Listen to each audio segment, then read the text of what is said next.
Welcome to Understanding Islam. My name is Chris Hewer, and I'm going to be presenting this series of programs to build up into a whole way of understanding something about Islam and the way of life of Muslims. As each of these programs is broadcast, it will be available on demand on the Ahlulbayt website, so it can be downloaded and people can catch up on earlier episodes if they've missed them. To go with each episode, there will also be an article available to be downloaded from my own website. This series begins with 12 episodes looking at the big picture of understanding Islam. Every 4 weeks, we will have a question and answer session, and you are most welcome to email in questions that I will address on this extended program every 4th week. What's special about being human? In the last episode, we saw that the whole of creation created by God is Muslim. That is, it lives according to the great designer's plan. And we saw that daffodils naturally turn toward the sun. So the question is, what's the difference between me and a daffodil? Well, if you think about it, daffodils have no choice about turning toward the sun. That's what they do. That's the way that they are programmed to act. They don't have a choice. As a human being, I do have a choice. I have free will. I can either choose to do something or choose not to do it. This question of free will is very important within Islam, because only if we have free will can we freely agree to live according to the great designer's plan. That is our uniqueness. Now, in Islam, we don't have what we call value-free freedom. Value-free freedom means I'm free to do just whatever I want. If you stop somebody in the street and you say, "What does it mean to you to be free?" you'll often get the answer, "It means I can do whatever I want. Nobody tells me what to do." That's value-free freedom. That's not an Islamic understanding. Instead, Islam understands that freedom is value-laden. That means we are created free in order that we may freely choose to be fully human. That means to live according to the great designer's plan. So there are values built into the human being that we should choose freely to follow, and then we will flourish, and then we will become fully human. And so we are created by God free to be fully human, to choose to live the way that God intended. Just how free are we? Well, there's a big discussion in the scholarly literature about the freedom or the predetermination of the human will. And this is one of those places where we can see that there's a whole spectrum of opinion within the Muslim community.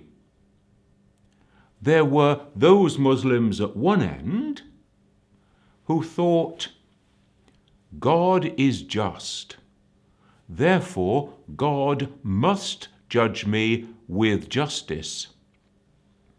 Now, if God is being merciful to me, and you didn't make the same mistake, God is being unjust to you.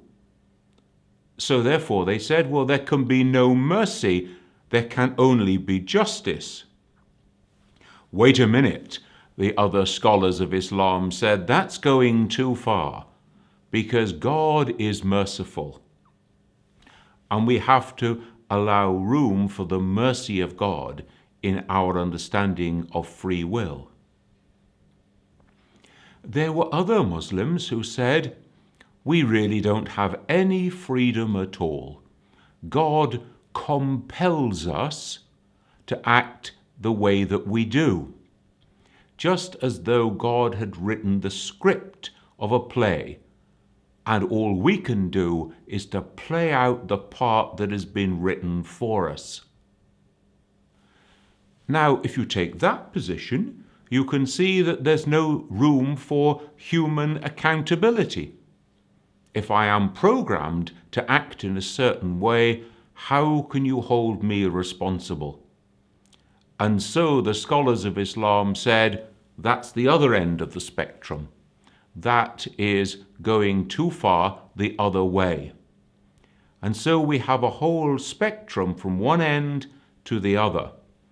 And different groups of Muslims will be in different positions along that spectrum. Some will emphasize more the freedom of the human will. Some will emphasize more the predeterminism of God. Now we can ask the question, why does God take the risk of creating free beings? Because there is, of course, a risk. Any genuine freedom means that I have the potential to rebel. I have the potential to sin and to not live the way that God intended. So why does God take the risk? Well, let's approach the question this way. What is the difference between a programmed mechanical act and a free act? I have at home a tea-making machine. It sits beside my bed. When I go to bed at night, I fill it with water, put in a tea bag, plug it in, program it, and tomorrow morning when we wake up, there is a hot cup of tea, if it's worked. But I never feel the need to give the tea-making machine a kiss and say, "Thank you very much, machine, you've made the tea." It had no choice. It was programmed. Now let's take a second example. We don't have a tea-making machine at home. And so I wake up 10 minutes before my wife, I quietly creep downstairs, I make a pot of tea, and I bring her a hot cup of tea when she wakes up in the morning. Now you can see that this is quite a different act, because I have done what no machine can do. I have freely chosen to do an act which is good, based on human free will, based on compassion, on love, on charity, on altruism. No machine can do that. So we're told that God has as many angels in heaven as God wants, who are constantly worshipping God. But they're programmed to do so. What God wants is the worship of free beings, because the quality of a free act is quite different to the quality of a programmed act. And therefore, God, as it were, takes the risk of giving human beings freedom so that we can freely choose to worship God, to live according to God's guidance, to live the way that God wants us to live. That's the uniqueness of being human. Every human being that's ever existed is given by God two high vocations, two great human dignities, two commands, if you like. The first is that we are to be the Abd of God. And I will translate Abd as the loving servant of God. And the second is we are to be the Khalifa of God. And I'll translate Khalifa as regent. So let's look at Abd first of all. Every human being is called to be the Abd, the loving servant of God. Now, in Islamic understanding, service without love is dehumanizing slavery. Love without the discipline of service leads to chaos. Therefore, we are called to be the loving servant of God, the Abd. Now, you can see how important this is even in Muslim names. You will find many Muslim men who are called Abdullah, the loving servant of God. Abdul Rahman, the loving servant of the most merciful one. Abdul Haq, the loving servant of the truth, and so on. So the very name of the person reminds them of their great human dignity to be the loving servant of God. In Islamic understanding, 4 things go together: worship, obedience, service, and love. There is a verse of the Quran that tells us that God created human beings for no other reason than that we should worship God. That's why we were made. If we are going to worship God, then we will obey God. We will live according to God's guidance. We will obey God's commands, do those things that we are ordered to do by God.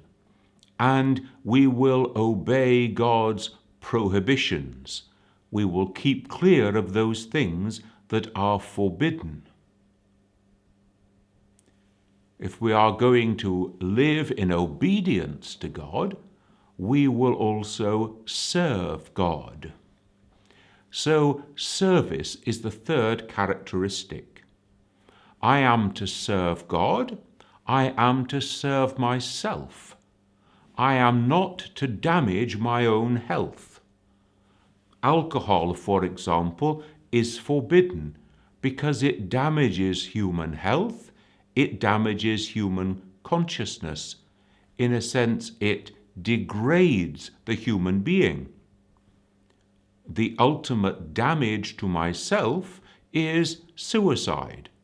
Suicide is forbidden in Islam because it takes away from God that ultimate God-given right to determine when I should die. So I am not serving myself through suicide. I am to serve my family. My family have responsibilities over me. I am to make sure that they have a roof over their heads, that they have food and clothing and education and health provision and so on. But service goes wider than that. I am to serve the community in which I live. I am to serve the whole society. Ultimately, I am to serve the rest of creation. So the human being is to worship, to obey, to serve, and finally, to love. The motive for all these actions should be the love of God alone, the highest and the purest of motives. There is a saying which is traced back both to a woman mystic from 8th century Basra called Rabia and to Imam Ali. This saying goes as follows: O God, if I obey you out of fear of hell, Send me there, because I am unworthy of you. O God, if I obey you out of hope of the reward of heaven, deny it to me, because I am unworthy of you. But, O God, if I obey you out of pure love for you alone, then hide not your face, for you are a loving God. And so we can see that the motive for all human actions should be the pure love of God alone. We were created to worship, to obey, to serve, and to love God. The second human dignity or human vocation is tied up with this word Khalifa. The Khalifa is the regent, the one sent with full power and authority. In the days of the British Empire, for example, the Queen Empress was in London and would send the Viceroy to India as her regent. Hear my regent, hear me. Obey my regent as you would obey me. And to the regent she said, you are to cherish those people in my name as though I were doing it. So the human being is to be the regent of God, the one sent with full power and authority to cherish the society, to cherish the whole creation itself. We can think of this in different ways. We can think of the human being as the ecologist, the one who is looking after the harmony and balance of nature. Maybe it has gone too far in one direction. We have a thinning of the ozone layer, for example. It is the human being's responsibility to put that balance right. It is the human being's responsibility to bring out the full potential beauty of nature. We know, for example, that all our domestic animals are not natural. They are human beings breeding those animals over many generations to bring out certain characteristics. If you try milking a Highland cow, it's a very different experience to milking a domestic cow. In the same way with roses that grow in our gardens, they're not natural either.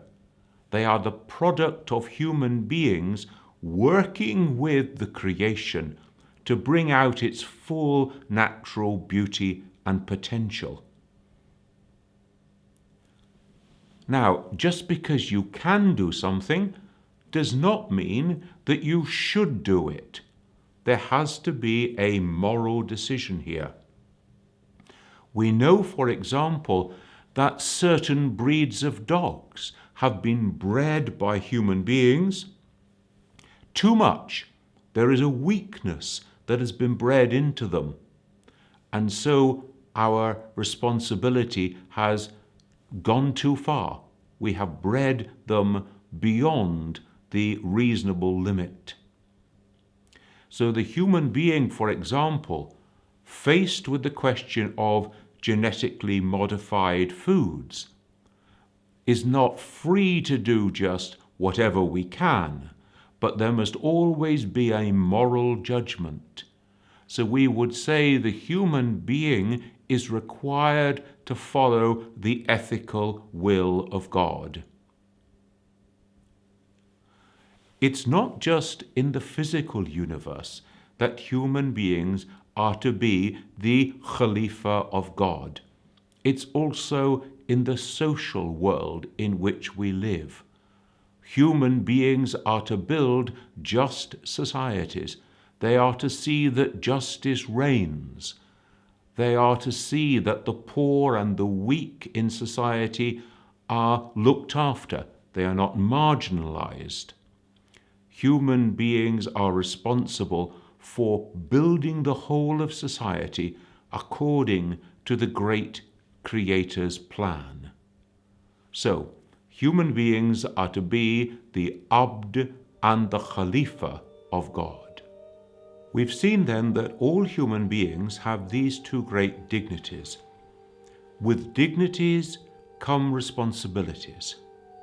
With responsibilities come accountability.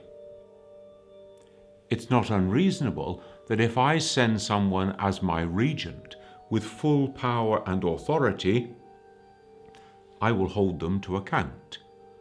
And so at the end of our earthly lives, every single human being will be held to account by God.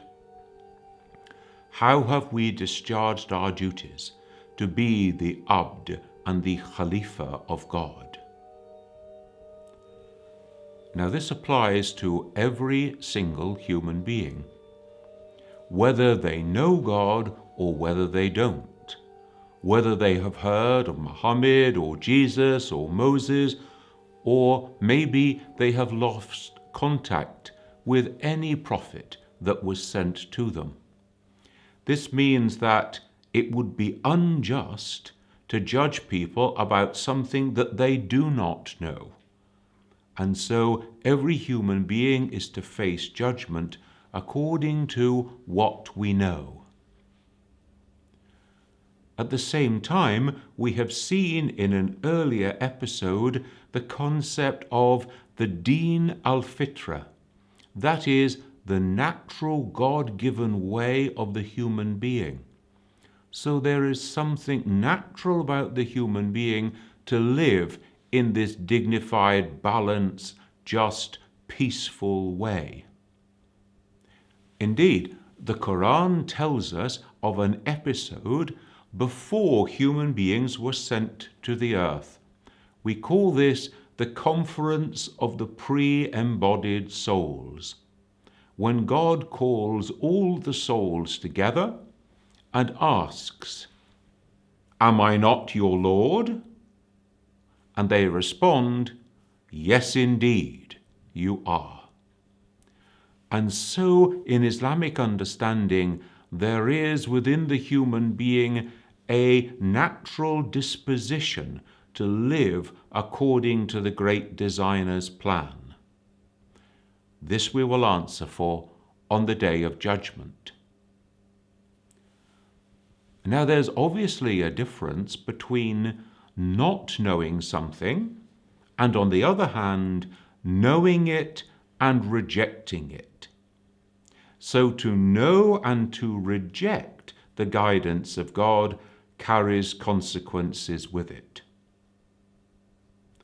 At the end of time, there will be the day of judgment, the day of reckoning, we can say, when every human being will be brought before God for judgment. God alone is the judge, no human being, because God alone knows the human heart.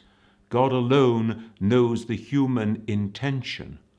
So no human being can sit in ultimate judgment on another. That is God's job, not ours. After the day of judgment come the consequences. The Islamic tradition speaks of heaven or paradise, a state of infinite growing, deeper in knowledge and wisdom and understanding of God, a state in which the human being has all that their heart desires, all our needs are fulfilled. At the same time, the Islamic tradition speaks of hell or the fire, a place of indescribable torment, a place of suffering and of loss. Remember that you are very welcome to email Understanding Islam at Ahlulbayt Television and send in your questions for our monthly live question and answer session.